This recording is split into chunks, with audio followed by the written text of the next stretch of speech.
dans Romains 8, versets 12 à 14, et si Corinne veut le lire.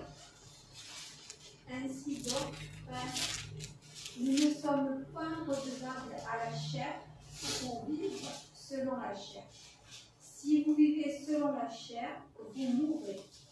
Mais si par l'esprit vous faites mourir les actions du corps, vous vivez. Car tous ceux qui sont conduits par l'Esprit de Dieu sont fils de Dieu. Et vous n'avez pas reçu un esprit de servitude pour être encore dans la crainte, mais vous avez reçu un esprit d'adoption par lequel nous crions « Abba, Père ». L'Esprit lui-même rend témoignage à notre esprit que nous sommes enfants de Dieu. Merci. Bien. Donc, il y a quelque chose qui a changé en nous, qui a changé vraiment en nous. Avant de se convertir au Christ, c'est comme ça qu'on sait qu'on est sauvé. Qu'est-ce qui fait que je sais que je suis vraiment sauvé?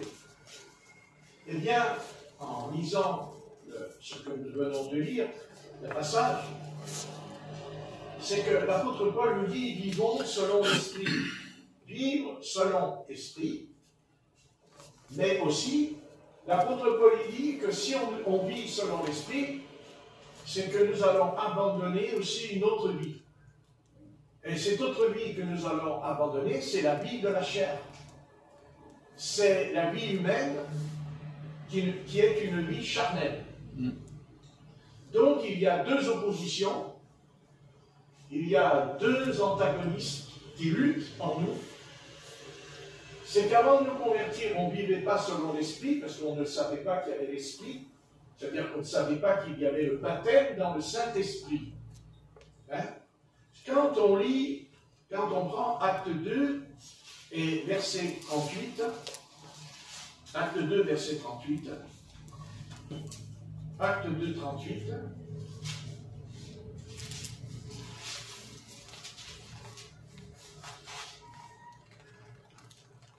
vas-y, Corinne. Pierre leur dit, repentez-vous et que chacun de vous soit baptisé au nom de Jésus-Christ pour le pardon de vos péchés et vous recevrez le don du Saint-Esprit. Voilà, vous voyez, on ne fait pas attention. Mais là, nous voyons que quand même, il y a deux étapes. En fait, il y a deux baptêmes. Il y a le baptême de repentance, parce que le baptême d'eau au nom du Seigneur Jésus-Christ, c'est un baptême de repentance. Le baptême d'eau, c'est pas parce que je rentre dans l'eau. C'est parce que je me baptise d'eau, parce que je me repens de mon péché. Mais si je me repens de mon péché, ça ne veut pas dire que je vais arrêter de vivre dans le péché. Parce que c'est impossible. Et pourquoi c'est impossible? Parce que j'ai passé ma vie à vivre, non pas selon l'Esprit Saint, mais selon la chair. Donc, il y a dans l'intervention de l'apôtre Pierre, ce qui est la clé, d'ailleurs, que le Seigneur lui a donnée, puisqu'il a dit, je te donnerai justement cette clé, que nous savons que la clé, ça veut dire, je t'accorderai une révélation, je vais te révéler quelque chose. Oui. Je vais te révéler que dans l'Ancien Testament, les prophètes, les rois, les sacrificateurs devaient mener une vie, devaient vivre, non pas que Dieu n'appelait pas le fils d'Israël à marcher dans la sainteté, mais Dieu était extrêmement clément envers les enfants d'Israël, mais pas envers les prophètes, pas envers les rois, et surtout pas envers les sacrificateurs qui étaient des prêtres.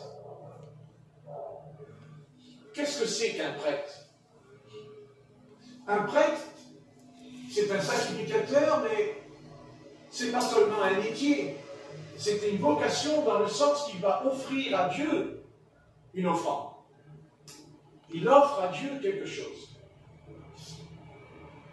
Et il ne peut pas être un prêtre s'il n'a pas donné, s'il n'a pas offert à l'Éternel sa vie sur l'autel. Mais il ne va pas seulement offrir sa vie, il doit être capable par sa conduite, par son esprit de l'Éternel en lui. Il va amener les enfants d'Israël à vivre comme lui, parce qu'il va être un modèle, il va être un exemple. Pas un exemple dans le sens qu'il va dire à Israël, Dieu est saint, mais parce que lui, il est saint, parce que lui, il est dans la sainteté, parce que le Seigneur, c'est vrai, parce que Dieu l'a choisi pour qu'il soit saint aussi du corps,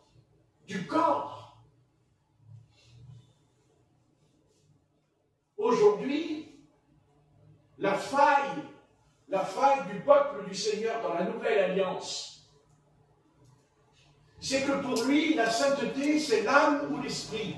Il est branché, dit, oui, mon âme, elle est pure, parce que j'ai le sang du Seigneur qui m'a purifié, qui m'a lavé de tout péché. C'est vrai. Mais aujourd'hui, le peuple du Seigneur est complètement dans l'erreur parce qu'il n'a pas compris que son corps physique doit être extrêmement très sain pour être sauvé. Car le salut, c'est pas simplement parce que Dieu m'a sauvé. Mais parce que quand Dieu m'a sauvé, il a sauvé mon esprit, il a sauvé mon âme, mais Dieu a aussi sauvé mon corps. Mon corps humain, mon corps. D'ailleurs, l'apôtre Paul nous interdit de mépriser notre corps. On doit prendre soin de son corps. Ah oui. On doit le laver, le parfumer. Vous voyez, on doit même couper les ongles de ses pieds. Vous voyez, ça fait partie, le corps. Beaucoup de croyants aujourd'hui disent, oui, le Seigneur m'a sauvé, je me suis repenti, voilà, je vais à l'assemblée, je vais au culte, j'écoute le pasteur. Non, mais non. Ton salut, c'est pas seulement ton âme ou ton esprit. D'accord? C'est vrai que le Christ a sauvé ton âme et ton esprit, mais tu as oublié qu'il n'a pas saisi encore quelque chose. Tu ne m'as pas donné ton corps. Tu ne me l'as pas donné, ton corps physique. Et c'est pour ça que très souvent, il y a beaucoup de péché dans l'Église. Et même ceux qui dirigent l'Église tombent aussi dans le péché. Je parle aussi du péché sexuel. Non pas que la sexualité est mauvaise. L'apôtre Paul nous enseigne dans 1 Corinthiens 6 et chapitre 7, il nous explique que la sexualité n'est pas mauvaise, dans la mesure où le corps est conforme à la doctrine apostolique, justement. Dieu n'interdit pas le rapport sexuel. Dieu, ce qu'il nous interdit, c'est ce qui n'est pas autorisé dedans, parce que ce n'est pas bon. Parce que ce n'est pas bon. Mais il ne faut pas dire qu'un homme et une femme qui s'aiment, qui font l'amour ensemble, c'est bon que, entendu, il faut être honnête, parce qu'ils sont mariés. D'abord parce qu'ils sont mariés devant le Seigneur. C'est pas devant les hommes le mariage. Le mariage, c'est devant le Seigneur.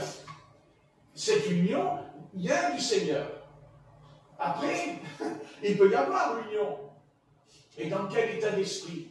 Est-ce que c'est une union spirituelle ou est-ce que c'est une union charnelle, humaine? C'est-à-dire marcher selon la chair, mais pas selon l'esprit.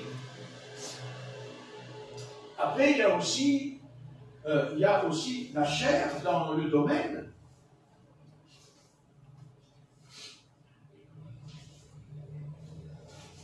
Attendez, je l'ai écrit.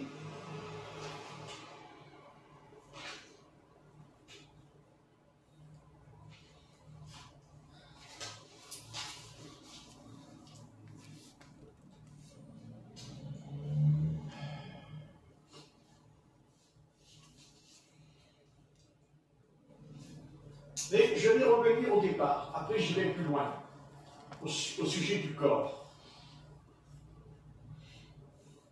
La pensée peut dépasser ce que l'apôtre Paul a établi dans Romains 8, versets 12 à 14. Dans ce chapitre 8, du verset 12 à 14, l'apôtre Paul a largement établi, il a établi quoi, l'apôtre Paul? L'apôtre Paul a établi l'état impuissant de celui qui n'a pas reçu le baptême dans l'esprit. Puisque c'est écrit, marchez selon l'esprit. Mais nous ne pouvons pas marcher selon l'esprit si Acte 2, 38 n'est pas suivi. Et vous recevrez le don du Saint-Esprit. Pourquoi Dieu me donne le don du Saint-Esprit? Pas simplement pour avoir des dons spirituels, bien que c'est vrai. Non, nous recevons l'Esprit Saint parce que c'est l'Esprit de Christ qui entre en nous. C'est-à-dire sa volonté et sa pensée, mais aussi la sainteté. La sainteté. Parce que c'est la nature de l'Esprit Saint. Et le contraire de la nature de l'Esprit Saint, le contraire, c'est la chair. C'est la nature humaine. Donc nous verrons que de toute façon on ne peut pas éviter la guerre. Car il y a la guerre en nous. Il y a une guerre en nous. La chair et l'esprit. Amen. Donc l'apôtre Paul a largement établi l'état impuissant, c'est-à-dire que notre état est impuissant. C'est-à-dire qu'il est impuissant dans le sens que nous ne pouvons pas marcher selon l'Esprit Saint. D'abord, faut-il encore le recevoir, l'Esprit Saint. Il faut d'abord que nous soyons déjà baptisés dans l'Esprit. Ensuite, que c'est l'Esprit de Christ qui rentre en nous va nous conduire. Voilà, il nous conduit ensuite à la reconnaissance, c'est-à-dire à la reconnaissance d'une obéissance, d'obéir à l'Éternel, ce que Israël n'a pas su faire dans l'Ancien Testament. Ça ne veut pas dire que l'Éternel ne les a pas privés de son esprit. Au contraire. Au contraire. Eux, ils ont eu le privilège même de le voir, l'esprit, dans la forme de la colonne de feu et de la colonne de nuée. C'était l'Esprit Saint, c'était Christ. Mais qui n'était pas encore devenu chair. Il n'avait pas encore reçu un corps de chair comme nous, le nôtre. Parce qu'il dit qu'il a eu un corps semblable au nôtre. La seule différence, bien sûr, sans péché, sans le péché en lui. S'il y avait eu le péché, d'abord, premièrement, il n'aurait pas été conduit par le Saint-Esprit, jamais. Et ensuite, il n'aurait pas pu nous sauver, puisque nous sommes nés dans le péché. Donc le Seigneur Jésus-Christ, ne s'est pas contenté simplement d'être baptisé dans le Saint-Esprit. Parce que quand il l'a reçu, dans Luc 4, il dit « Jésus conduit par l'Esprit dans le désert ». Et suite à 40 jours de jeûne et de prière dans le désert de Judée, lors nous savons ce qui s'est passé, il rencontrera le malin, il rencontrera le serpent de l'ancien, le serpent d'Éden. Le serpent d'Éden, celui qui a fait tomber Ève dans le péché. Et Ève a fait tomber Adam.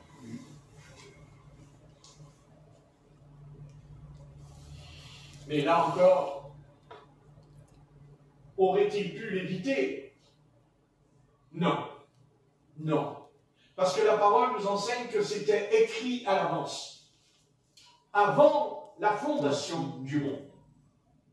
Vous comprenez? Même avant la fondation du monde, il nous est dit que Jésus-Christ devait venir. C'est écrit dans un passage d'Éphésiens, qu'il devait venir avant, qu'il a été établi avant même que le Seigneur Jésus vienne, et écrit de lui, de lui. Il est même écrit de son traître, Judas. C'est écrit dans le psaume. C'est écrit dans le psaume au sujet de Judas, qui allait trahir le Seigneur. Il n'était pas né encore. Il n'était pas né. On ne le connaissait pas sous le nom de Judas d'Iscariote, que je sache. Et qui aurait pensé qu'il aurait fait partie du groupe apostolique? Comment se fait-il qu'il fait partie des apôtres? Et il a trahi le Seigneur. Si encore il avait été juif ou pharisien, s'il était dans la secte des Sadducéens, tout le bazar, on pourrait dire oui, bon, ben ouais, on peut le comprendre. Mais pas qu'il était apôtre de Christ. L'apôtre Pierre dit, il a une part avec nous au même ministère, il a dit, au même ministère. Comment expliquer ça? Vous voyez?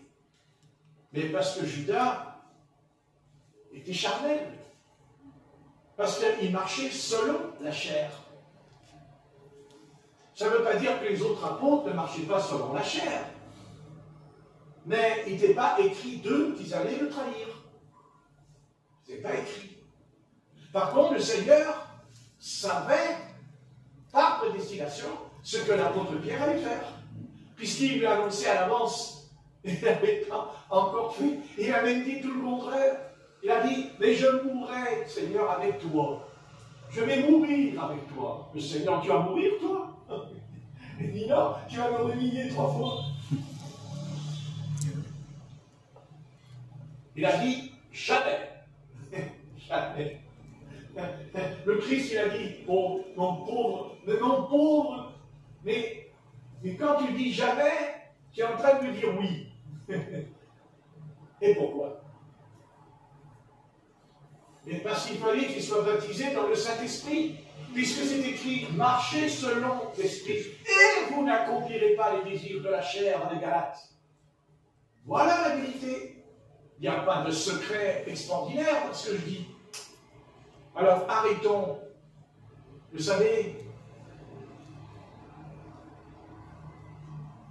si Dieu ne t'a pas choisi, si Dieu ne t'a pas prédestiné, tu marcheras selon la chair. Et peut-être même que tu marcheras selon la chair pendant un temps. Car on peut marcher pendant un temps selon l'esprit. Mais à un moment donné, c'est la chute. Tu tombes. Et tu te dis, mais pourquoi je tombe? Parce que c'est écrit que tu allais tomber.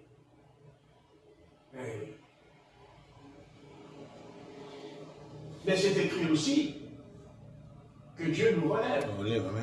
C'est écrit aussi que Dieu peut nous protéger. Mais tout dépendra de ce grand mystère. Le grand mystère de la Bible, c'est que Dieu nous a créés libres. Alors, on pourrait dire, il y a un paradoxe. Il y a un paradoxe, puisque Dieu nous a prédestinés, et en même temps, Dieu nous dit, tu peux choisir. Alors, si je peux choisir, je peux changer mon destin. Je peux transformer mon destin. Mais Dieu répond, non, tu ne changes pas ton destin. Non. Non, tu vois, mon ami, c'est le Saint-Esprit qui te convainc de pécher, mais ce n'est pas toi qui te convainc de pécher tout seul. C'est l'Esprit de Dieu qui te convainc que tu as le péché. Le péché. D'ailleurs, quand vous parlez souvent avec les païens, ils vous diront, péché? Moi, je ne suis pas péché. Enfin, ils ont des péchés jusqu'au cou, mais non, non pas. Ils en sont convaincus. Ils en sont convaincus. Et je les comprends. Parce qu'il n'y a que l'Esprit de Dieu qui peut nous faire comprendre que nous sommes nés dans le péché. Amen. Bah oui, évidemment. La compréhension des Écritures saintes ne provient pas seulement de notre intellect. C'est une intervention de Dieu surnaturelle. Ce qui s'est passé sur le chemin d'Emmaüs. Sur le chemin d'Emmaüs. Vous voyez? Ils sont arrivés devant le Seigneur, ils ne savaient pas qu'il était le Seigneur. Ouais. Mais, vous savez, combien on devrait être tellement reconnaissant en nous, avec Dieu, en nous, de dire, Seigneur, ce que je sais ce soir de toi, ce que je connais de toi, ce que j'ai appris de toi pendant des années de conversion, je sais, Seigneur, et je le sais au fond de moi, que c'est ton esprit qui m'a ouvert l'esprit et l'intelligence. Et ça, ami, on ne le comprend pas comme ça. Parce que notre nature humaine cherchera toujours d'abord à se justifier. Car n'oubliez pas que la nature humaine qui est charnelle trouvera toujours un moyen, cherchera toujours la justification. Et l'apôtre Paul nous dit que nous n'avons pas été justifiés par les œuvres, mais bien sûr par la foi. La foi et les œuvres et la foi. Et dans la foi, il y a une œuvre. Mais ce n'est pas l'œuvre selon la chair qui prend des décisions. C'est selon l'intervention de l'Esprit de Dieu. Dieu ne nous a pas donné son esprit pour dire « Ah oui, j'ai reçu l'Esprit de Dieu ». Dieu m'a donné son esprit parce que je passe d'abord par une nouvelle naissance, parce que je vais naître de nouveau. Et dont l'apôtre Paul, lui, a reçu ce qui était caché depuis des siècles, il le dira. Caché depuis des siècles, il dira. Sachant que notre vieil homme se détruit de jour en jour, le nouvel homme se construit. Ça veut dire par là, le mot construire veut dire exhorter, l'exhortation. C'est ce que je suis en train de faire. C'est ce que je suis en train de faire, j'exhorte. L'exhortation. D'ailleurs, le don de prophétie dit qu'il console et il exhorte, dit l'apôtre Paul. D'ailleurs, il dit que celui qui parle en d'autres langues avec l'esprit, c'est l'esprit, et qui parle en d'autres langues, il s'édifie lui-même. Parce que son intelligence est... Ça ne veut pas dire qu'il n'a pas d'intelligence. Elle est stérile. Stérile, ça ne veut pas dire que... Stérile, ça ne veut pas dire que ton intelligence ne fonctionne pas. Stérile, ça veut dire qu'elle ne produit pas, elle ne rapporte pas. C'est comme le figuier. Quand le Seigneur arrive devant la porte de Jérusalem avec les apôtres, il regarde le figuier, il n'y a pas de fruit, je vous dis. Le fruit. Et il est temps de nous poser cette question tout seul en nous. Est-ce que je porte beaucoup de fruits? Jésus-Christ a dit à ses apôtres, il a dit, produisez beaucoup, portez beaucoup de fruits. Pas un, beaucoup.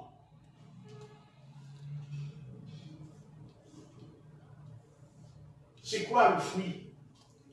C'est quoi? C'est un fruit, là, que je vais décrocher d'un arbre quand j'ai envie de manger un fruit. Le fruit, c'est ce que nous sommes devenus. Pas ce que nous sommes devenus, c'est ce que nous devenons ce soir et demain et après-demain. Parce que ce soir, il y a un changement. Et demain, il y aura un changement. Et ce n'est pas un changement intellectuel comme le font les inconvertis parce qu'ils marchent selon la chair en disant « je vais arrêter de faire ceci, je vais arrêter de faire cela ». Tant mieux. Bah, tant mieux. Si quelqu'un doit arrêter de voler, je ne veux pas le contrarier. Je ne veux pas lui crier dessus quand même. Je dirais, mais c'est bien. Enfin, dans 3 mois, il a recommencé. C'est comme un fameux gangster qui est passé à la télé, je m'en rappelle, il avait écrit un gros livre. Et tout le monde a acheté son livre. Et même la police a acheté le livre. Il a changé, les gens sont emmenés. Un an plus tard, il a fait un casse. Il a fait un pétard de casse et de vol énorme. Puis il s'est retrouvé en prison. Oui. Bon, il faudrait lui dire, ton livre, il t'a pas changé. Mais la Bible peut te changer. Amen. Mais il n'a pas lu la Bible. Ça, c'est sûr. Parce que s'il avait lu la Bible lui aurait dit que pour changer, il faut naître d'eau et d'esprit. Non, mais ouvrez bien les oreilles. D'eau et esprit, l'Esprit Saint.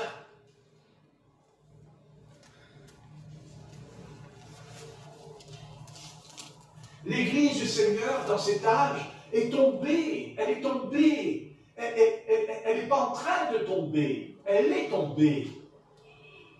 Elle n'a pas chuté ce soir, l'Église. L'Église, elle a chuté dès le moment où elle a ôté dans le culte, dans l'évangélisation, elle a ôté cette présence divine qui est la vie de Christ en elle.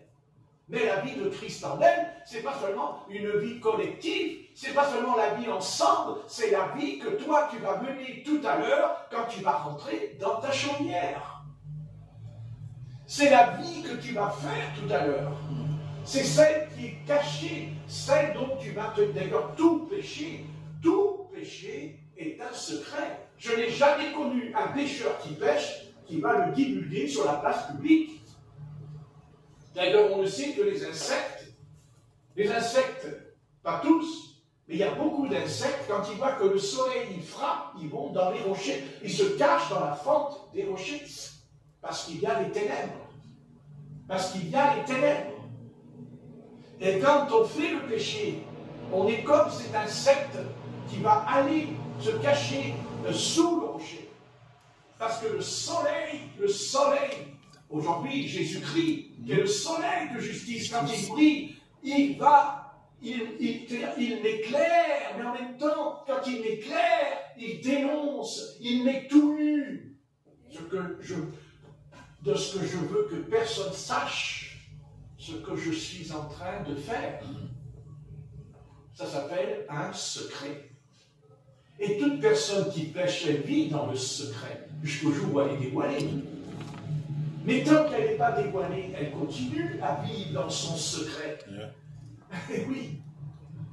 Et tant qu'elle ne veut pas. Et c'est pour ça qu'il y a la confession des péchés publics dans l'épître de Jacques. C'est marqué, confessez vos péchés publiquement devant les frères. Je l'ai lu tout à l'heure. C'est-à-dire que là où Dieu veut t'amener à confesser ton péché publiquement, ça ne veut pas dire que si tu as fait un péché, tu dois, comme ça, dire à toute l'église, j'ai fait ça, j'ai fait ci. Non. Mais si tu continues, si tu persévères dans ton péché, Dieu te dit, écoute, si tu veux t'arrêter, tu le dis à l'église. Et une fois que l'église le sait, tu vas t'arrêter. Pourquoi? Parce que c'est plus un secret. Parce que c'est comme l'insecte, quand il voit le soleil qui commence à frapper le sol, il se cache, il va dans la forte d'un rocher, parce qu'il y a de l'ombre. Le serpent, il fait ça. Et le serpent, merci. Et le serpent aussi. Voyez? Et le serpent aussi. J'ai dit merci, mais j'aurais pu dire merci sœur. Mais je ne vais pas le dire, parce que je suis enregistré. Et après on va dire femme, tu dois garder le silence dans l'église. D'accord? J'ai dit merci. J'ai réfléchi dans ma tête. J'ai dit, si tu dis ça, après ça va aller. Voyez? À moins qu'elle soit diagonesse. Parce que l'apôtre Paul nous parle aussi d'une sœur qui est diagonesse. Oui. N'est-ce pas?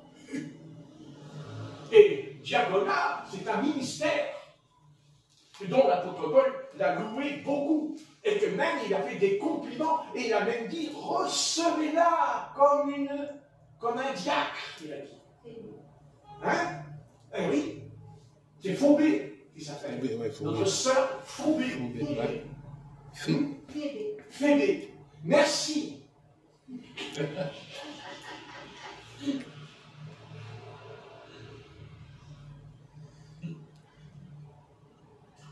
Donc l'apôtre Paul a largement établi l'état impuissant de celui qui n'a pas reçu le baptême, qui n'a pas reçu l'Esprit. Romains 8, verset 5. On pourrait le lire peut-être ce que je viens de dire. Appuyons la doctrine apostolique, puisqu'on nous a été dit apôtres apostoliques. Alors, l'épître aux Romains, chapitre 8, verset 5, et je demanderai à la lectrice, attention, de le lire. Ceux, en effet, qui vivent selon la chair, s'affectionnent aux choses de la chair, tandis que ceux qui vivent selon l'esprit s'affectionne aux choses de l'esprit. Eh bien, écoutez, tout ce que je viens de dire est clair. N'est-ce pas? Dans Romains 8, verset 5. Ceux, en effet, qui vivent selon la chair, qu'est-ce qu'ils font? S'affectionnent aux choses de la chair. Tandis que ceux qui vivent selon l'Esprit, c'est-à-dire le Saint-Esprit, pour mieux comprendre, c'est-à-dire l'Esprit de Christ, c'est-à-dire celui qui est uni à Christ, celui qui est dans l'union de Christ, parce que Paul dit, nous avons été unis à Christ, et Christ s'est uni à nous dans la communion, c'est-à-dire la prière, mais aussi dans la communion fraternelle, parce que cette union, c'est le corps de Christ, car nous sommes devenus le corps de Christ. C'est pour ça qu'il faut faire attention de ne pas négliger notre corps. Amen. Nous concevons que Dieu nous a lavés de tout péché. En nous, c'est notre esprit et c'est notre âme. On dit, c'est bon, je suis sauvé. Dieu, il a purifié mon âme. Je suis sauvé. Non. Tu es vrai, le salut est complet en toi parce que ton corps doit marcher selon l'Esprit qui est saint en toi. Ça veut dire que écoutez bien, c'est dur ce que je vais dire, et peut-être qu'il est temps, peut-être que l'heure est venue de dire à l'Église du Seigneur du XXIe siècle, cette terrible vérité tranchante comme une épée. Si tu dis que tu es sauvé, parce que tu crois en toi, par la foi en toi, que ton âme dit que tu es sauvé, mais si ton corps ne suit pas ce salut, c'est-à-dire il ne suit pas le sens de la sainteté en toi par ton corps, par tes membres de ton corps. Parce que quand tu meurs, ton corps meurt. C'est pas qu'il meurt dans le sens qu'il est mort, puisqu'il va ressusciter des morts. Non. Même ceux qui ne sont pas sauvés vont ressusciter des morts, dit l'Apocalypse. Mais ton corps, si ton corps n'est pas saint, automatiquement, tu n'entres pas dans le paradis. Même si tu crois, même si tu aimes le Seigneur, au fond de toi, parce que c'est ton âme qui croit que le Seigneur t'a sauvé. Tu es convaincu que le Seigneur t'a sauvé dans ton âme, parce que tu pries le Seigneur avec ton esprit. Mais si ton corps n'est pas propre, si ton corps n'est pas saint, tu es perdu. Tu es perdu. C'est pas possible. Si. Parce que la première chose qui descend dans le Hadès, la chose qui descend dans le Hadès, qui descend instantanément, qui va dans le séjour des morts, c'est le corps. C'est le corps. C'est le corps. Le Seigneur n'a pas fait de nous un demi-salut. Le salut, ce n'est pas demi-salut, c'est un salut ou pas. Amen. Et l'apôtre Paul a dit que le Seigneur a sauvé tout notre être, âme, corps et esprit dans Thessaloniciens. Le corps.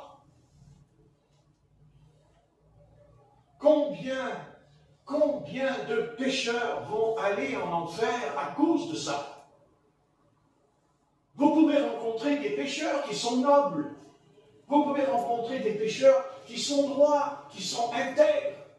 Mais le corps n'est pas saint, le corps n'est pas pur.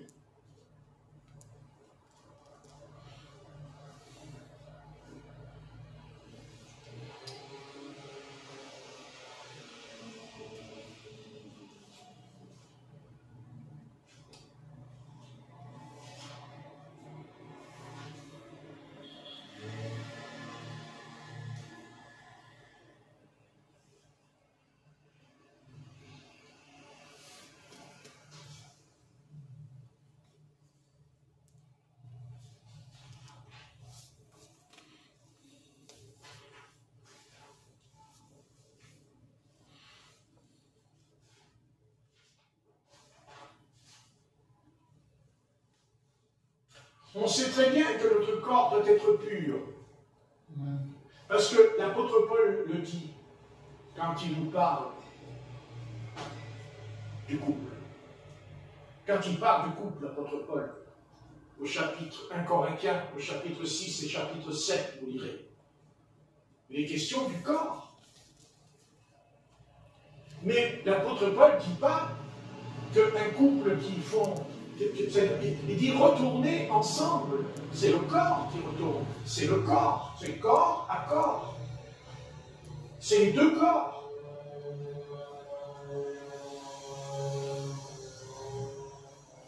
L'apôtre Paul, il a dit ce n'est pas péché. Ce n'est pas péché. Mais après, c'est le péché. C'est le péché. Point, c'est tout. C'est tout. C'est comme ça. C'est péché. C'est-à-dire, c'est le corps qui est souillé. C'est le corps qui est dans le péché. Après, on peut trouver toutes sortes d'excuses. Parce que notre nature est charnelle. Parce que la nature charnelle aura toujours une excuse. C'est toujours une excuse. L'excuse, c'est un peu comme un insecte qui va se cacher dans la forme du rocher. Parce qu'à un moment donné, il y a la lumière. Elle est en train, qu'est-ce que c'est la lumière? Elle est en train de nous dévoiler. Heureusement, tant mieux. Remarquez, tant mieux. Oui. Parce que tout péché qui ne passe pas par la lumière du Seigneur ne sera jamais dévoilé. Ne sera jamais dévoilé.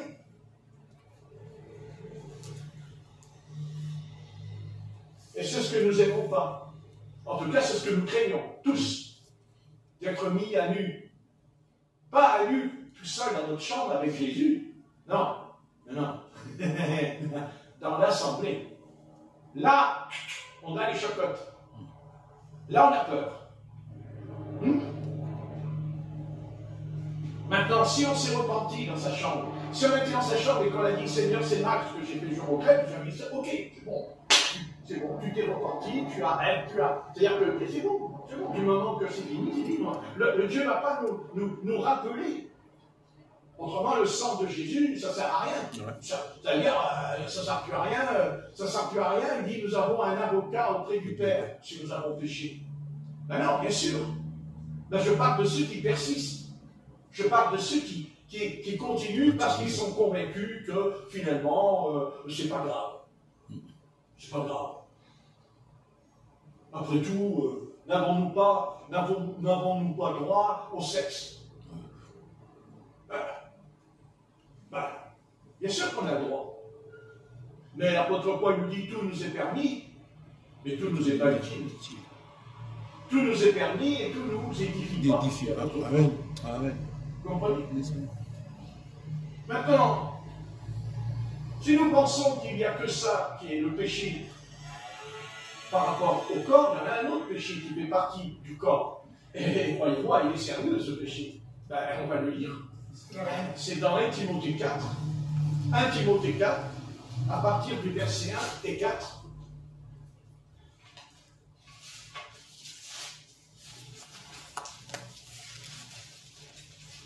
Un Timothée.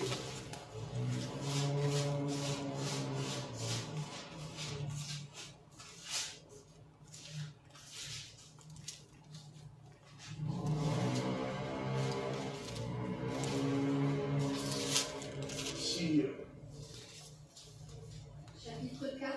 Verset 1. Mais l'Esprit dit expressément que dans les derniers temps, quelques-uns abandonneront la foi pour s'attacher à des esprits séducteurs et à des doctrines de démons, par l'hypocrisie de faux docteurs, portant la marque de la flétrissure dans leur propre conscience, prescrivant de ne pas se marier et de s'abstenir d'aliments que Dieu a créés pour qu'ils soient pris avec action de grâce par ceux qui sont fidèles et qui ont connu la vérité. Car tout ce que Dieu a créé est bon, et rien ne doit être rejeté, pourvu qu'on le prenne avec action de grâce, parce que tout est sanctifié par la parole de Dieu, et par la prière.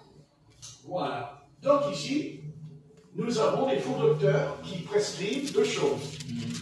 La première, on l'a lu, de s'abstenir de se marier, et la deuxième aussi, de manger de nourriture. Maintenant, ça ne veut pas dire, si l'apôtre Paul souligne ce problème, c'est que ça prouve que le corps est en rapport avec la nourriture. Autrement, il ne l'aurait pas dit. La seule différence, c'est qu'il a dit qu'on peut dévier. On peut dévier. Et on peut dévier par rapport au mariage et par rapport à ce qu'on va manger et à ce qu'on va boire. Vous voyez? Mais le texte nous dit, verset 5, parce que tout est sanctifié. Tout est sanctifié par la parole de Dieu et par la prière. Il ressort le mot sanctifié. Sanctifié veut dire sainteté. Donc on peut être impur, pas seulement quand on dévie sur le plan sexuel, mais aussi sur le plan de la nourriture. On peut dévier. C'est ce qui est arrivé ici quand Paul dit au travers de cette parole, vous voyez, de 1 Timothée, il dit, verset 3, ils prescrivent de ne pas se marier et de s'abstenir d'aliments que Dieu a créés pour qu'ils soient pris avec action de grâce par ceux qui sont fidèles et qui ont connu la vérité. Qui ont connu la vérité. Maintenant, on peut manger, bien que dans le livre des Actes,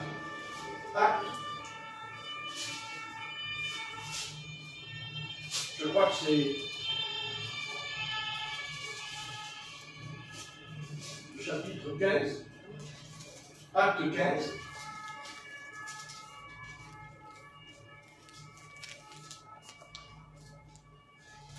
et nous allons lire, et on va lire verset 19. Acte 15, verset 19. C'est pourquoi je suis d'avis qu'on ne crée pas des difficultés à ceux des païens qui se convertissent à Dieu, mais qu'on leur écrive de s'abstenir des souillures des idoles, de l'impudicité, des animaux étouffés et du sang. Alors, donc ici, vous voyez, il y a quoi? Il y a trois choses que le corps doit s'abstenir. La première, c'est des souillures des idoles. Après, l'impudicité. Comment? L'impudicité.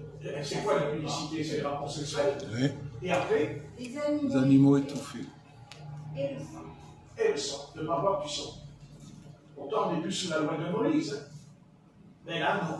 Les apôtres ont prescrit, et d'ailleurs, c'est les apôtres qui ont prescrit la lettre qu'on a envoyée à tous les païens, c'est-à-dire à tous les incirconcis, c'est-à-dire les non-juifs.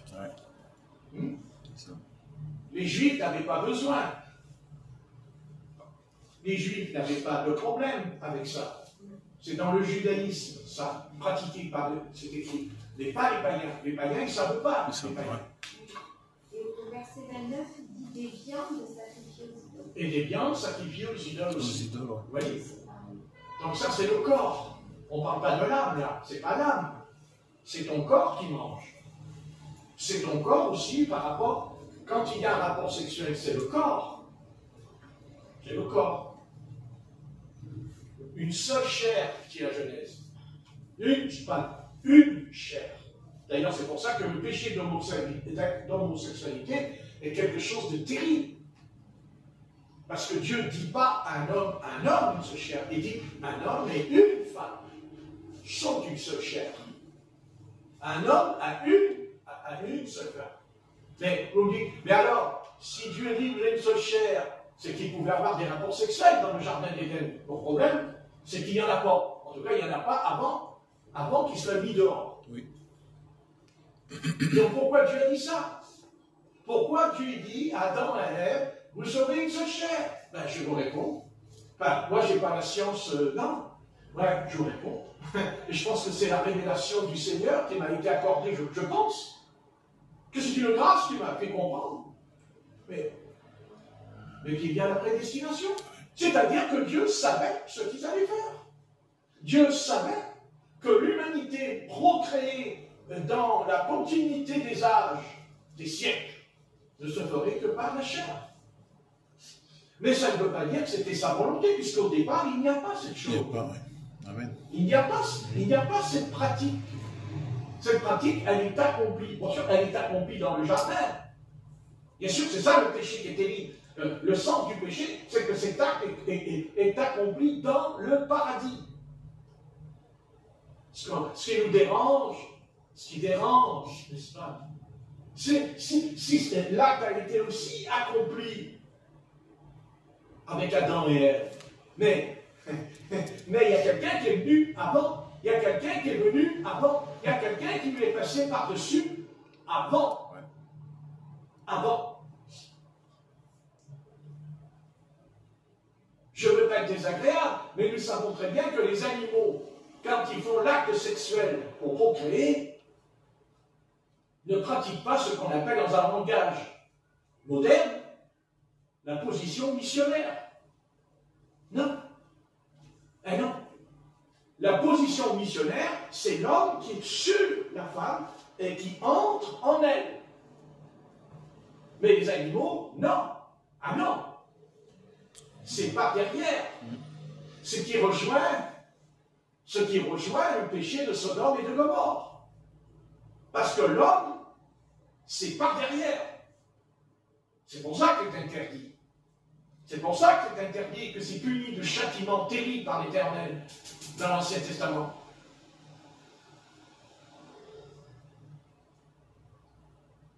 D'abord, on comprend. Écoutez, on comprend mieux l'acte d'amour qui est missionnaire, on le comprend parce que la position est remplie d'amour et d'affection. C'est-à-dire que l'homme, il prend la femme, il la prend, mais c'est dans ses bras, il est dessus, mais c'est comme s'il la protège, il l'enveloppe de ses bras. Vous voyez? Et oui, parce que l'acte animal, non. L'acte animal, c'est pas ça du tout. L'acte animal, elle est à genoux, lui, il est derrière, il n'y a pas d'amour. Il n'y a pas de... Comment vous expliquer? Il ne la voit même pas, il ne voit même pas son visage. Il ne voit pas son visage. Non. C'est la bête. C'est la bête. C'est... Voilà. Et oui. C'est terrible. C'est terrible. C'est terrible. Parce que quand on voit, quand on sait ce qui s'est passé dans l'humanité depuis des âges, et quand on voit où nous en sommes parvenus ce soir, mais dans quel état, mais dans quel état, jusque dans les petits-enfants, nos petits-enfants, une petite fille, petit garçon comme ça, une petite fille, avec sa poupée dans la main, et regarde sa poupée, elle aime sa poupée, elle fait des bisous, elle couche la poupée, elle lui met le drap, elle lui donne à manger de la petite cuillère, elle prépare à manger, elle fait une petite dînette, elle dit regarde, non, c'est bon, et puis après elle dit oh t'es malade, je vais te faire une piqûre, et retourne la poupée, elle fait une piqûre, et elle est contente, elle est heureuse. C'est une petite fille, avec un petit corps, avec des petites mains, des petits yeux, c'est adorable, c'est tellement beau. On voudrait les garder dans nos bras quand on les voit là. Viens ici, monte les genoux. Ah oui. Des fois, j'avais des petites filles, elles s'asseyaient sur les genoux, elles s'asseyaient en travers. Je dis non, tu ne t'assois pas en travers. Elle dit pourquoi? Moi, je ne veux pas que tu t'assoies en travers. Je ne veux pas que tes jambes soient. Je ne veux pas que tu t'assoies avec tes jambes comme ça. Je veux que tu t'assoies avec tes deux jambes en travers. Sur les genoux. N'est-ce pas? Parce que mon genou peut faire des petites choses. Comme ça. Ouais. Non. Et même la petite fille, elle peut remuer sans le faire. Elle peut remuer d'un seul coup, elle peut sentir quelque chose, une sensation qu'elle ne connaît pas avec mon genou. Même moi que je n'ai pas d'intention, mais elle remue. Alors tu es un homme rempli. Cette chose en toi qui non. Ah ben non, ah oui. Non, petite fille, tu t'assois sur mes genoux. Non, souvent, vous savez, on prend une petite fille, on la met sur le genou en cavalière, comme si elle monte sur un cheval. Hein? Ah oui, bon. Que se passe-t-il? Parce qu'elle a un organe qui est sensible. Oh non, non. Petite fille gentille. Elle a un petit livre à la main, elle ne sait pas lire, elle dit qu'est-ce qu'il raconte? Qu'est-ce qu'il dit le monsieur dans le livre? Et la dame, oh, merci toi là, je te raconte, et content. Et puis, même des fois avant de dormir, elle dit tu peux me lire le livre, tu peux me raconter une petite histoire.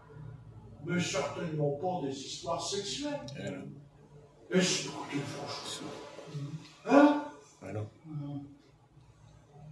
Nous sommes les gardiens. Nous sommes les pères de la nation. Être père de la nation, c'est protéger nos petits-enfants, c'est de les garder, c'est de les entourer, c'est de les aimer. Mais attention, on n'aime pas quand ils font des bêtises. Oui. Une bonne éducation. On leur donne un peu de la fessée. Mais quand on leur donne la fessée, ça nous fait de la peine. Quand on donne la fessée, il ne faut pas croire qu'on est content après. Oh ben non, puisqu'après ils viennent vers nous, ils pleurent, et nous on dit, bon, tu ne recommenceras pas. Non, je ne recommencerai pas, mais enfin une heure après, ça recommence.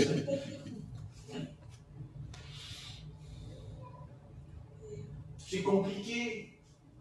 Les petits enfants de 1 an, 2 ans, même plus que ça, petits, ils vont dans la cuisine, ils ouvrent le placard.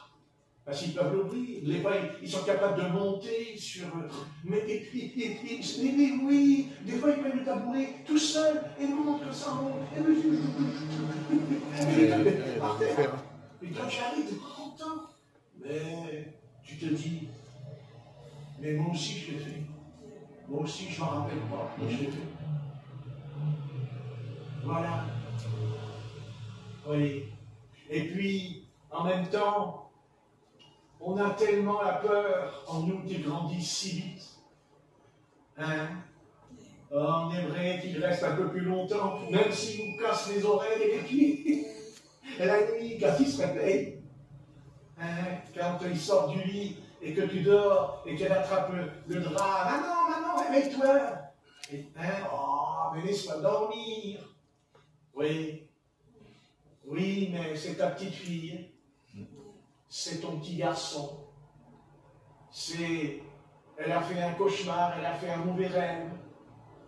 Alors toi, tu es là. Tu es présent. Voilà. Tu l'habilles comme il faut. Voilà.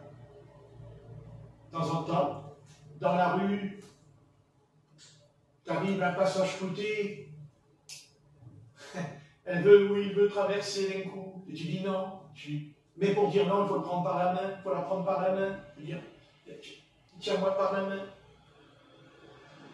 Parce que même s'il y a un passage clouté, tu n'es pas encore protégé. Parce qu'il y a un fou qui peut arriver et te faucher la vie. Alors toi, tu es là. Et tu es content dans la rue. Tu as ton petit garçon, tout petit, marche comme ça, à côté de toi devant tout le monde. Ah, moi, qu'est-ce que je serais? Mais qu'est-ce que je serais fier si ça pouvait m'arriver? Oh là là! Oh, mais qu'est-ce que j'irais me promener, moi, avec ça? Ah ouais! Et puis à un moment donné, tu vois qu'il a du mal à marcher, il a du mal à avancer, alors tu les prends dans les bras, n'est-ce pas? Comme Georges. Il est un peu beau.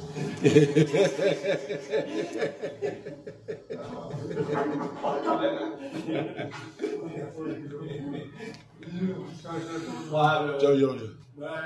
tu aurais tout vu. Donc, et tu prends dans les bras. Et elle met son bras autour de ton cou. Elle te fait un petit bisou. Toi, tu fais un petit bisou. N'est-ce pas? Oui.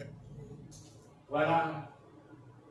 Voilà, ça c'est la vraie humanité. C'est même si on dit que la chair est humaine, mais il faut apprendre à contrôler nos instincts. Il faut apprendre à ne pas se laisser aller à notre instinct. Et souvent notre instinct bestial. Ouais. Vous savez, même la guerre est un instinct bestial. La guerre est un instinct bestial. L'apôtre Paul l'a su quand il dira l'homme animal ne peut concevoir les choses de l'esprit. Ne peut pas. Mais on n'est pas obligé toujours d'être dans l'esprit. Si on l'était tous les jours, non mais si on était dans l'esprit à chaque instant, mais alors, bon, on serait Moïse, on serait Élie, on serait Élie.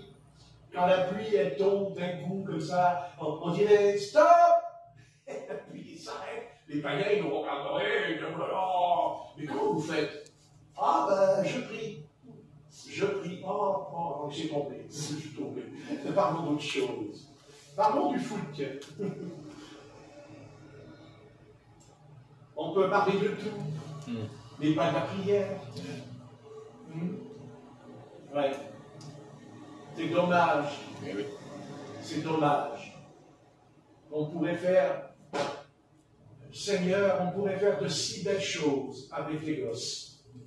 On pourrait faire des choses extraordinaires. Ouais. Voilà. À un moment donné, tu leur dis, tiens, fais un dessin. Alors elle dessine, elle est là, elle dessine. À un moment donné, toi tu dis, c'est qui ce monsieur? C'est qui la dame là, qui se tient par la main et il te regarde et dit, mais c'est toi maman, c'est toi maman, c'est papa. Et des fois elle peut dessiner le contraire. Elle dessine deux personnes qui sont violentes dans le dessin. Il y a cette violence dans le dessin parce que cet enfant est malheureux, il est triste au fond de lui-même.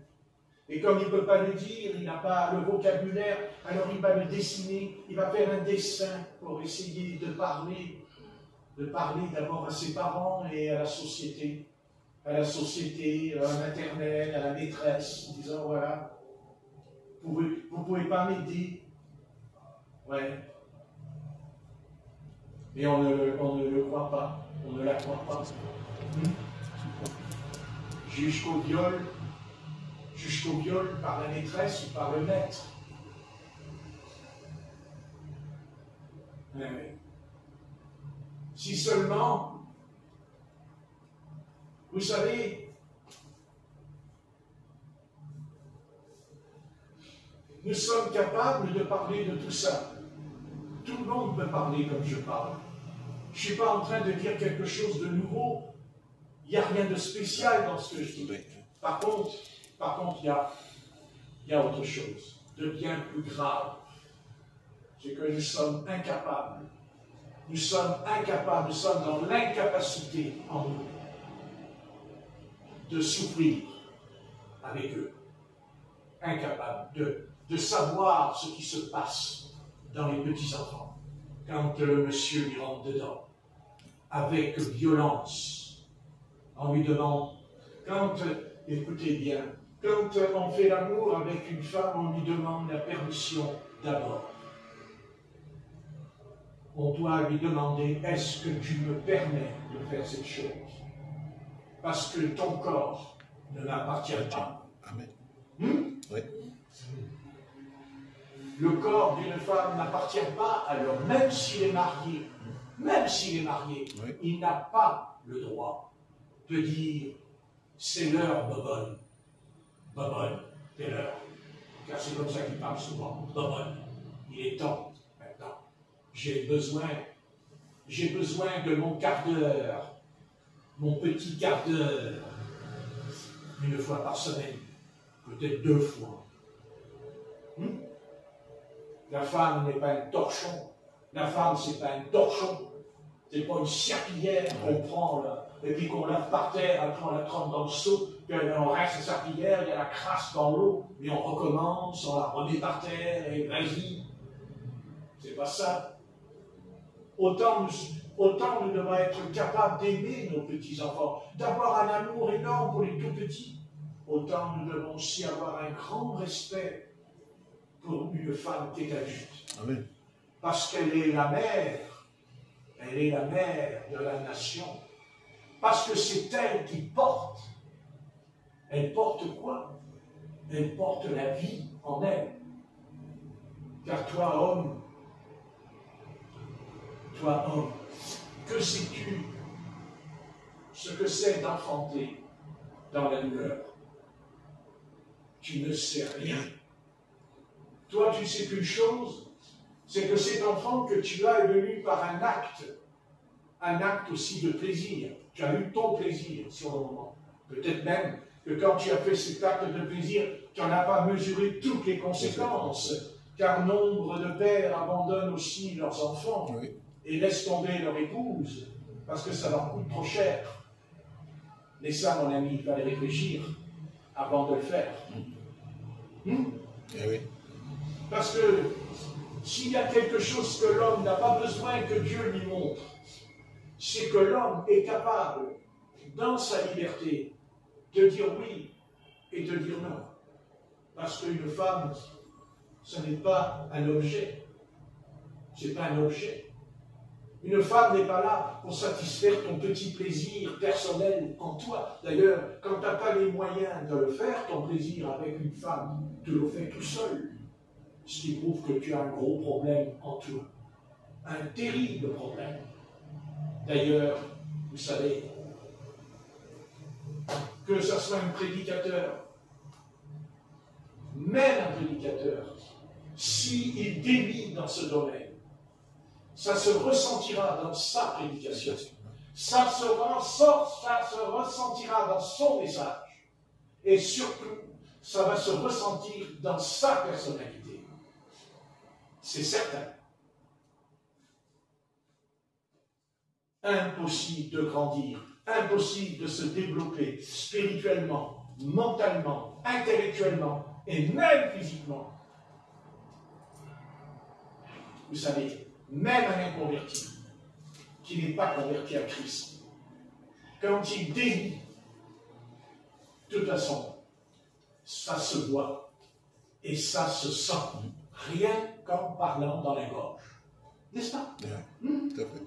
Mais quand c'est un croyant en Jésus-Christ, c'est pire. C'est pas vrai? C'est pire. C'est pire. Pire. Pire.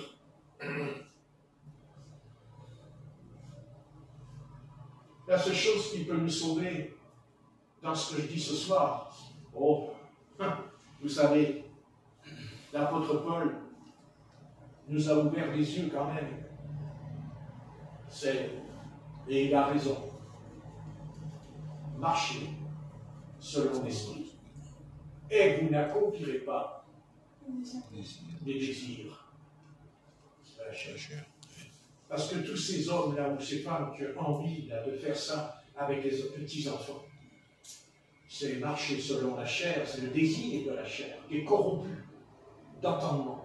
Maintenant, jusqu'où peut aller la corruption? Mais ça ne dépend que d'un organe. Et cet organe-là, nous l'avons tous, le cœur. Mon cœur et ton cœur. Et oui, ton cœur. Mon Dieu, mon Dieu. Hein, il dit que les sources de la vie viennent de ton cœur. Ouais.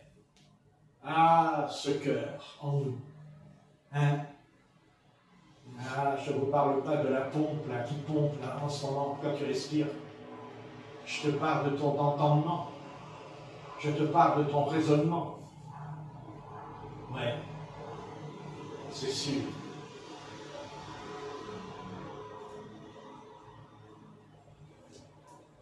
Vous savez, il y a une chose que je crains dans la vie, et je le crains, depuis que je suis converti. C'est quand l'apôtre Paul nous dit dans l'Épître aux Romains, au chapitre 9, au sujet de Pharaon, il dit « J'ai endurci le cœur de Pharaon. Et après, Dieu dit « J'ai détendu. » Il détend le cœur de Pharaon et il dit « Israël, partez !» Bon, ça va durer longtemps. Ça va durer longtemps. Mais pourquoi il laisse partir Israël alors qu'il ne voulait pas laisser partir Israël suite aux 9 plaies qui s'est abattues? N'est-ce pas? Oui. Comment c'est-il quand il a entendu la 10e, il a cédé? Il a cédé sous la pression. Parce que quelque chose a atteint Pharaon. Son fils, qui va mourir dans la nuit, quand l'ange va rentrer dans sa maison.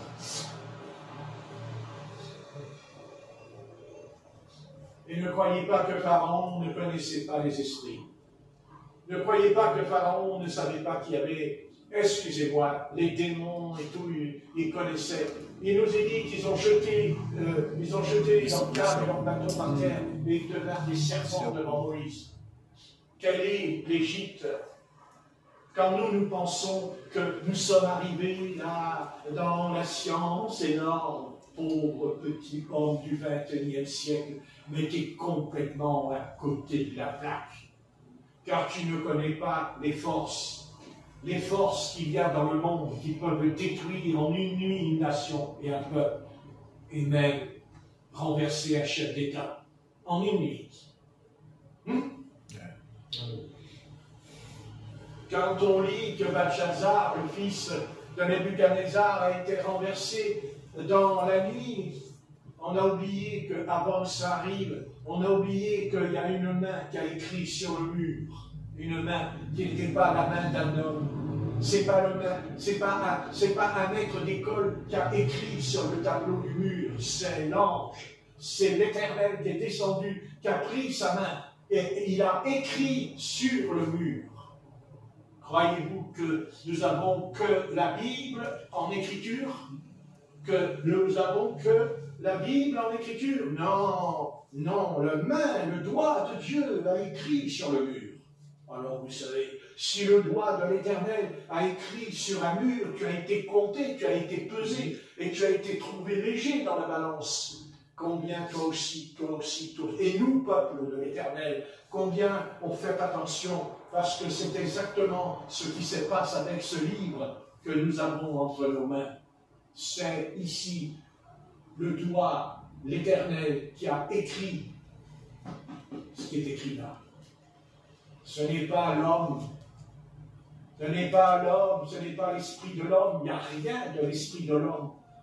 Il y a l'histoire de l'homme, il y a l'histoire d'Israël, il y a l'histoire des peuples, il y a l'histoire des promesses du Très-Haut qui a été faite à un peuple. Mais qui a écrit, qui a écrit que si tu vas dans le péché, tu vas en enfer? C'est Dieu. Amen. C'est pas l'Église qui a dit que tu vas en enfer, c'est Jésus-Christ qui l'a dit que tu iras en enfer, parce qu'il l'a dit. Il a même dit que ceux qui n'iront pas, c'est parce qu'il a dit les portes du séjour des morts. Les portes du séjour des morts te seront fermées quand tu vas t'en aller dans l'au-delà. Ça c'est Dieu. Et tant qu'on n'aura pas bien compris, et quand, non, tant que l'Église et l'humanité, tant que Dieu n'arrive pas à nous faire comprendre que ce qui est écrit, c'est exactement ce que Dieu a écrit sur le mur à Babylone. Pendant que Belshazzar, le fils de Nebuchadnezzar, a fait venir les coupes, mais quelles coupes il a fait venir? Les coupes qui étaient dans le temple de l'Éternel, et ils ont bu dedans. Et là, l'Éternel est descendu pendant qu'ils buvaient dans les coupes. Parce que, vous voyez, les coupes, c'était les coupes du temple de l'Éternel. C'était les objets de Moïse, le prophète, dans la colonne de feu dans le Sinaï. faisons attention. Il nous est important ce soir de bien comprendre nos origines. Parce que vous savez, si nous sommes prédestinés, c'est parce que nous avons une origine. Et il y a deux origines en nous, la chair et l'esprit. La chair et l'esprit. Et si tu marches selon la chair, tu es perdu. Parce que la chair est perdue, elle est condamnée à la destruction. C'est-à-dire que le corps, ton corps ira, que tu le veuilles ou non. Ça ne changera rien. Que tu sois croyant ou pas croyant, dès l'instant que c'est la chair qui conduit ta vie, que c'est ton corps qui manipule ton instinct et tes pensées, et que si jamais tu tombes dans ce piège, tu es perdu. Bien sûr, nous avons des sectes qui nous racontent qu'il n'y a pas d'enfer, qui nous racontent que l'enfer n'existe pas. Nous avons des sectes qui nous racontent que le paradis est sur la terre et qu'il n'y en a pas dans l'au-delà de paradis. Pauvre ami, pauvre ami. Est-ce que tu es conscient? Est-ce que nous réalisons ce soir? Mais mon Dieu, ce soir je suis là, demain je ne suis plus ici dans l'appartement, mais je me retrouve dans le Hadès. Je descends et je descends dans les profondeurs de l'abîme où j'entendrai les cris des damnés et la puissance des ténèbres. La haine insulte contre l'Éternel, car ils insultent l'Éternel dans cet endroit. Que Dieu nous en garde, que Dieu nous en garde et nous protège. Croyez-moi, les souffrances présentes, dit Paul, ne sont rien à celles qui pourraient nous attendre de l'autre côté de la barrière. Car de l'autre côté de la barrière, il n'est pas question de revenir sur la terre. Ceux qui reviendront sur la terre, c'est ceux qui ont été sauvés par la grâce de Dieu et qui auront la grâce et le privilège d'avoir part à la première résurrection d'entre les morts. Bien sûr.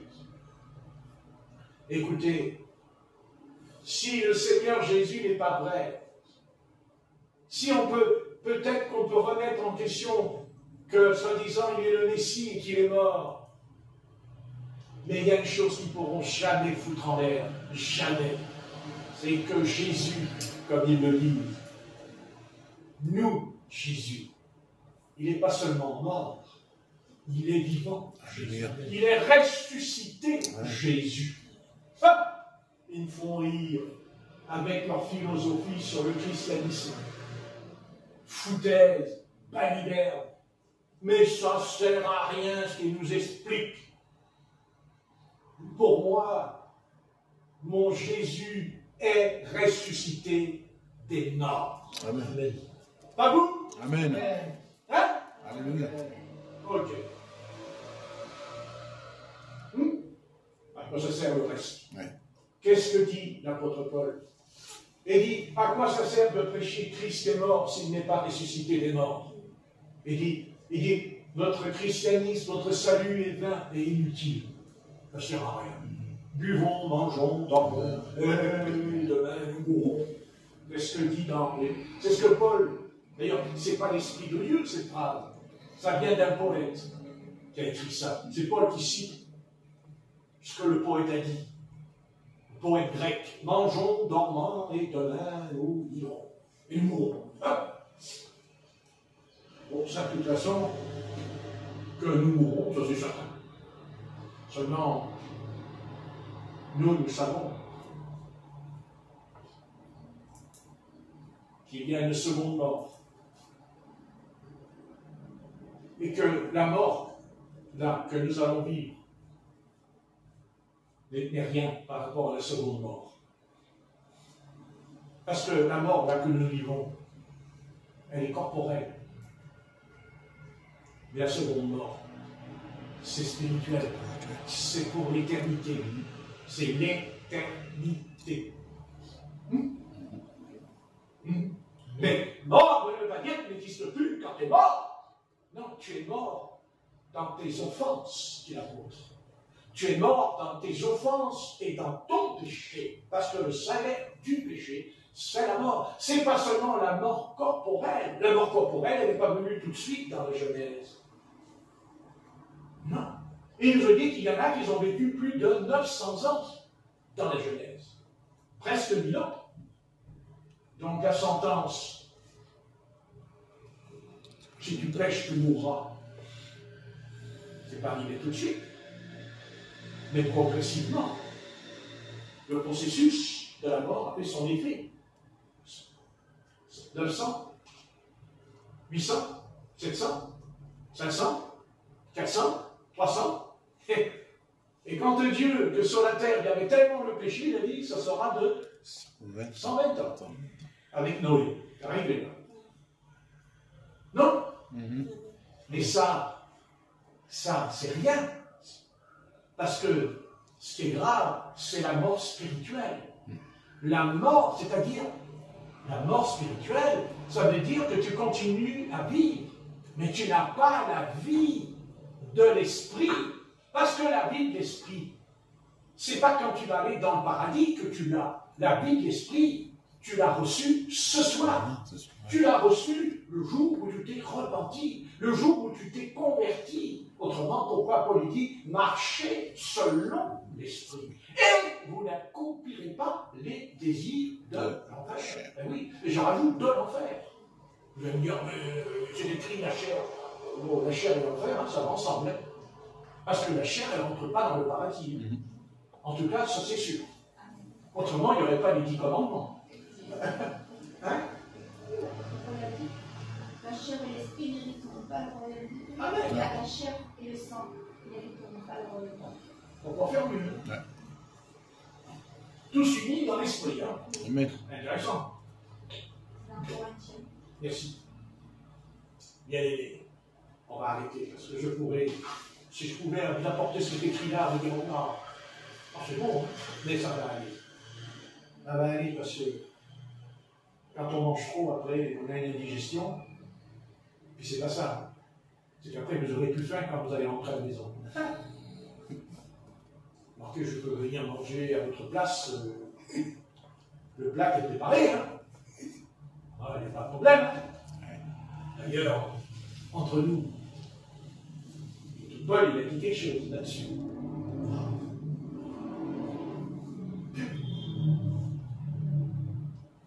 Qu'est-ce qu'il lui prend? Il nous parle de la chair, il nous parle de l'esprit, il nous parle de l'enfer, il nous parle du paradis, et puis vas-y, bien le coup, il nous dit. Qu'est-ce qu'il dit? Ne savez-vous pas que quand vous recevez quelqu'un dans votre maison, vous pouvez recevoir un ange? C'est pas un ange, quoi. C'est pas un ange. Qu'est-ce que vous en savez? Et si j'en étais un? Ah! Non. Le Seigneur te dira, non, c'est pas un ange, c'est mon fils. C'est pire. Car tu reçois mon fils dans ta maison. Mon fils. Mais tu reçois aussi mon fils, le Fils de Dieu. Amen. Car ce n'est pas écrit. Vous m'avez donné à boire, c'est à moi que vous m'avez donné le verre d'eau. J'étais en prison. C'est quand vous êtes venu me visiter, c'est moi que vous avez visité. Moi, le Christ, ton sauveur. Tu crois ça, toi, pasteur? Moi, je crois que ce qui est écrit dans la Bible. Amen. Alors, des fois, les belles prières, parce que quand on prie, le Seigneur, il nous écoute. Et des fois, s'il pouvait nous dire, écoute, arrête de prier. Arrête de prier. Parce que tu vois, tu pries, et tu ne me reçois pas dans ma maison. Moi, je ne te reçois pas, mais tu es dans mon cœur, Seigneur.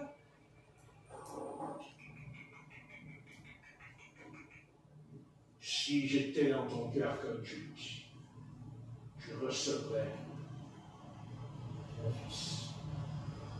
Je recevrais ton pasteur dans ta maison. Parce que c'est ton pasteur. À moins que peut-être ce n'est pas ton pasteur. Il est ton pasteur quand tu pries. Il est ton pasteur quand tu viens à l'assemblée.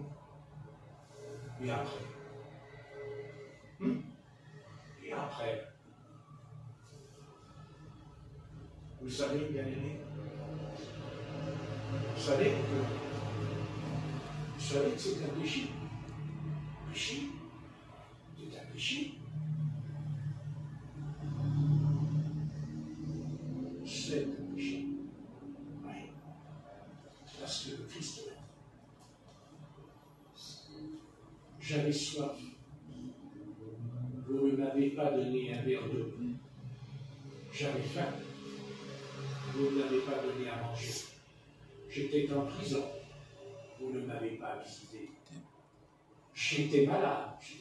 J'étais malade. Et vous ne m'avez pas guéri. Moi, le Christ. Le Christ que vous pensez dans votre tête, qui est sur la croix en train d'agoniser.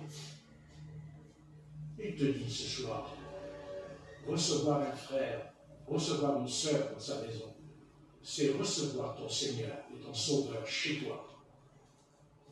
En cela, tu lui apportes du respect à ton maître. Amen. Vous voulez qu'on lise le chapitre du Seigneur Jésus là-dessus? Pourquoi? Pourquoi on ne le lit pas, ça? Pourquoi on ne le médite pas, ce chapitre-là? Pourquoi? Qu'est-ce qui dérange autant? Mais moi, je sais ce qui dérange. C'est le verbe recevoir qui dérange. On va arrêter pour l'instant, car il y a des choses qui ne vont peut-être pas trop dire dans certains moments de la vie. Mais le Saint-Esprit,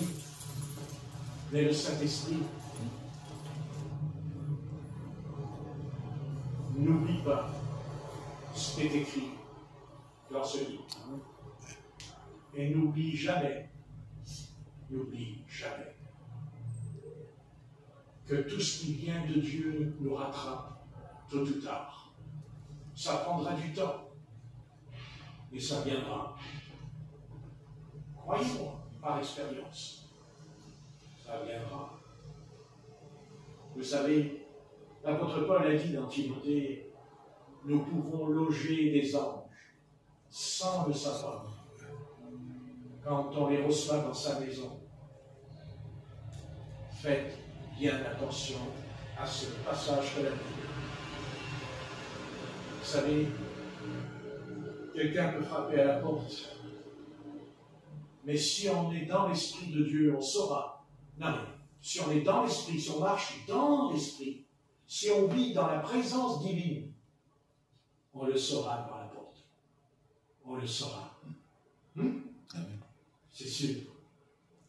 Vous savez, pauvre Église chrétienne, qui veut donner des leçons de morale aux habitants de la terre dans ce domaine. Mais quand Abraham était sous les chaînes de Mamré, quand il faisait la sieste avec Sarah, elle n'était pas avec lui, puisqu'elle était sous la tente et lui dormait sous un arbre. Et au loin, il a vu 3 hommes qui venaient.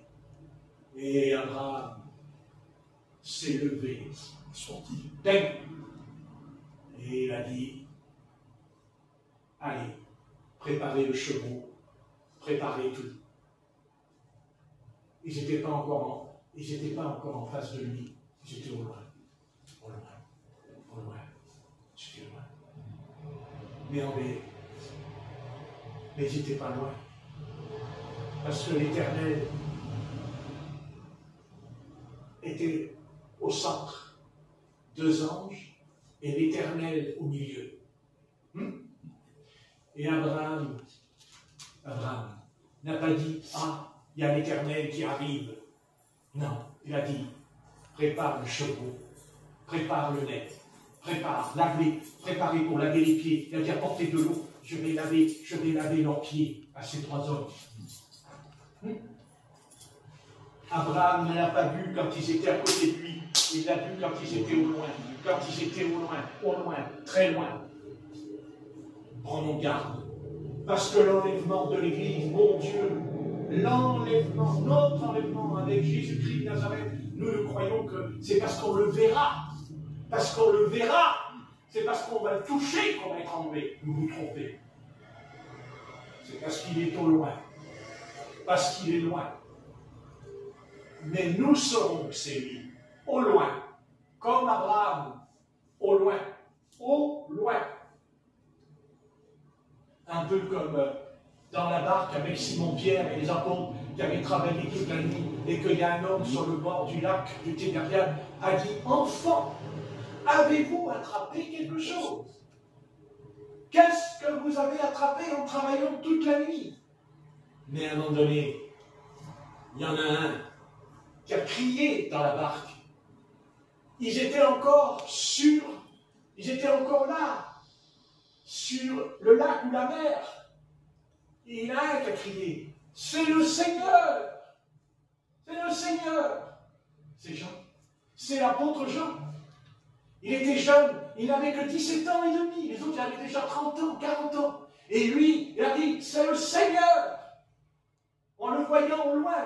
Mais les autres apôtres, ils n'ont jamais dit, l'apôtre Pierre, il n'a pas dit, c'est le Seigneur. Par contre, quand il a entendu l'apôtre Jean, oui, et pourquoi? Parce que Jean était celui qui allait écrire l'Apocalypse. Parce qu'en sans qu'il ait encore écrit l'Apocalypse, il y avait en lui du potentiel en lui. Il y avait un potentiel, il y avait une grande substance en lui. C'est-à-dire Jésus-Christ, Jésus qu'il aimait au fond de lui. Pas comme les apôtres. Parce qu'il est dit que dans la chambre haute, au sujet de la Sainte Seine, il a pris sa tête et il l'a posée sur la poitrine du Seigneur. Amen. N'est-ce pas? Amen. N'est-ce pas? N'est-ce pas?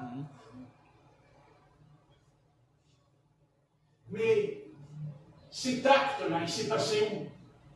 Dans une réunion d'évangélisation? Dans une réunion de prophétie? Non, en mangeant. En mangeant, en étant à table. À table. Ils étaient à table. Ils étaient en train de manger ensemble. Ne sais-tu pas que quand tu reçois un enfant du Seigneur, tu peux recevoir un ange de Dieu chez toi? N'as-tu pas encore compris? N'as-tu pas encore eu cette chose? N'as-tu pas saisi cela? Je ne te demande pas de le saisir par ton gros ou ton moyen ou ton petit cerveau d'homme, mais l'amour. Car l'apôtre Paul, il dira dans les Corinthiens, la dernière chose qui domine, il a dit, c'est l'amour. Non. Amen. En parole, en mots, les mots. Ah bon? Remarque, si tu veux, tu peux très bien ne pas manger, ne pas boire toute ta vie, hein, c'est pas un problème, c'est l'amour. On verra ça dans 3 jours, si tu n'as pas mangé, si tu n'as pas boire, s'il y a l'amour dans ton ventre. Mais ce n'est pas une question de boire ou de manger, c'est pas une question, la question n'est pas là, la question c'est de dire, mais Seigneur Jésus, mais qu'est-ce qui m'arrive? Car après tout, si je suis honnête ce soir devant ta face, je n'ai pas toujours été cela, si je veux me rappeler des années et des années en arrière. Que s'est-il passé? Que se passe-t-il en moi?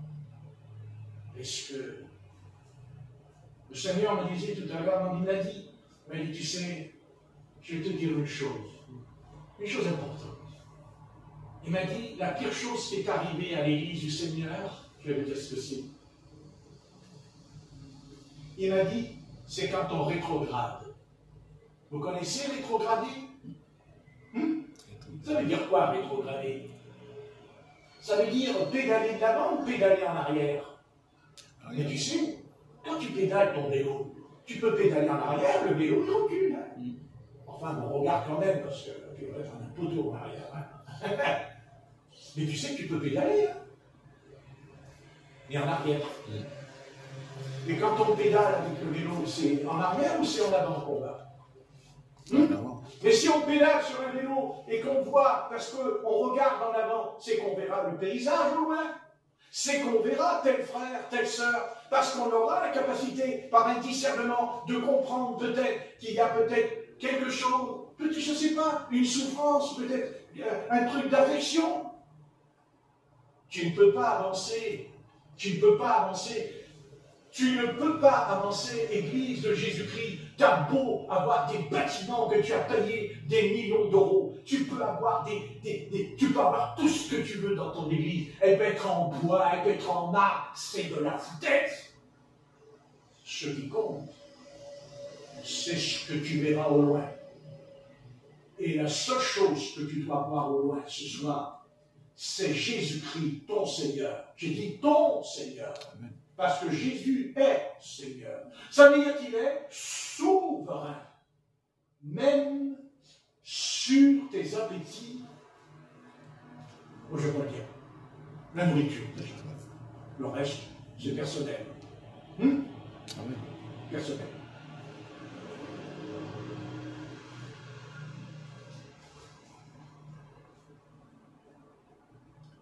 Vous savez ce que Dieu attend de nous?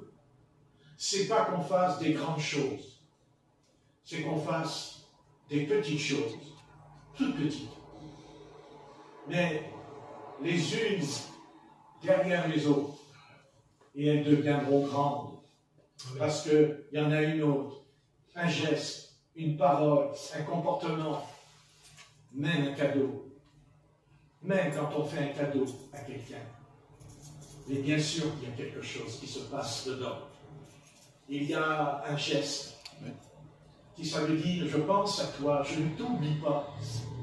Tu es dans mes pensées à vie.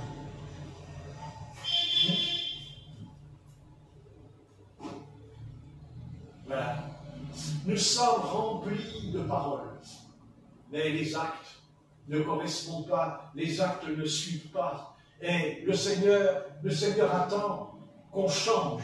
Il attend qu'on change. Et il nous dit ce soir, vous pouvez changer. À moins que tu te dises, mais je n'ai pas besoin de changer. Après tout, je ne suis pas si mal que ça. Mais dès l'instant, et Satan te fera toujours croire que de toute façon, toi, tu es dans le vrai. D'ailleurs, c'est parce qu'il a dit aux pharisiens. Ah, par exemple, nous, à la lettre. Oui, à la lettre. Et la lettre, elle est vraie. Mais l'esprit qui l'anime est faux. Car ils ont amené la femme adultère. La lettre, ils la connaissaient, la lettre. Mais au fond d'elle, au fond, ce qu'elle avait en elle, ils n'en avaient rien à foutre. Parce que la seule chose qui les intéressait, c'était leur gloire dénominationnelle en eux. Et l'hypocrisie qui était en eux, cette hypocrisie qui était en eux, cette chose, mais c'est une horreur ce qu'il y avait en eux. Oh, si vous relisez ça, mais quelle horreur, mais quelle horreur! Ils ont dit, Rabbi, maître, toi, que dis-tu? Ah, toi, que dis-tu? Car Moïse nous a écrit dans la loi. Bien sûr. Mais Jésus n'était pas Moïse. Jésus n'est pas Élie. D'ailleurs, on lui a posé la question. Es-tu Moïse? Es-tu Élie? Es-tu Jérémie? D'ailleurs, question qui a été même posée à Jean-Baptiste. Jean, c'est vrai. Amen. Il dit, ni l'un ni l'autre. Ni l'un ni l'autre. Mais je suis la voix qui crie dans le désert. La voix qui crie dans le désert. Je suis la voix. Et vous savez, l'enlèvement de l'Église, croyez-moi. Vous savez, quand il est écrit en un instant, en un clin d'œil, notre corps sera changé. Mais moi, ce qui est important, c'est pas que mon corps va changer, c'est que mon œil, avant qu'il soit changé mon corps, mon œil le voit le Seigneur avant, comme Abraham. Et même Lot, quand il est un peu arrivé à la porte de Sodome et de Gomorrhe, il a dit, allez, préparez à manger et à boire. Je vais les recevoir sous ma tente. Non. Ah oui. Non.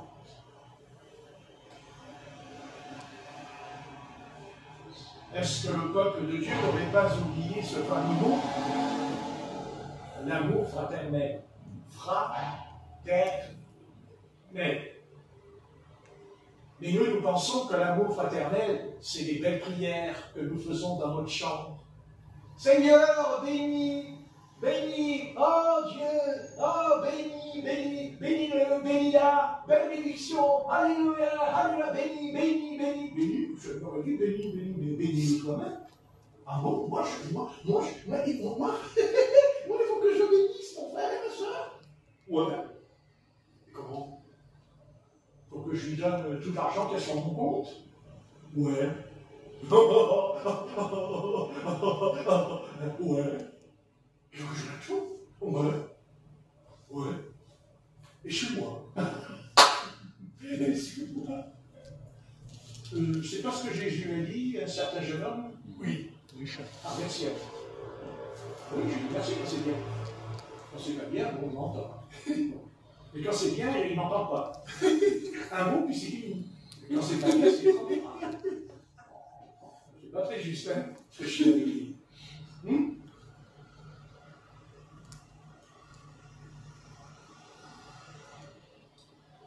Est-ce que je suis en train de faire des reproches?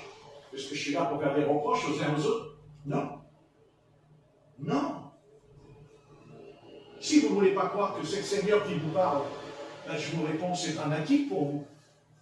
D'ailleurs, c'est déjà un drame de ne pas croire que c'est le Seigneur. C'est déjà un drame de penser certaines choses dans sa tête, au fond de son âme.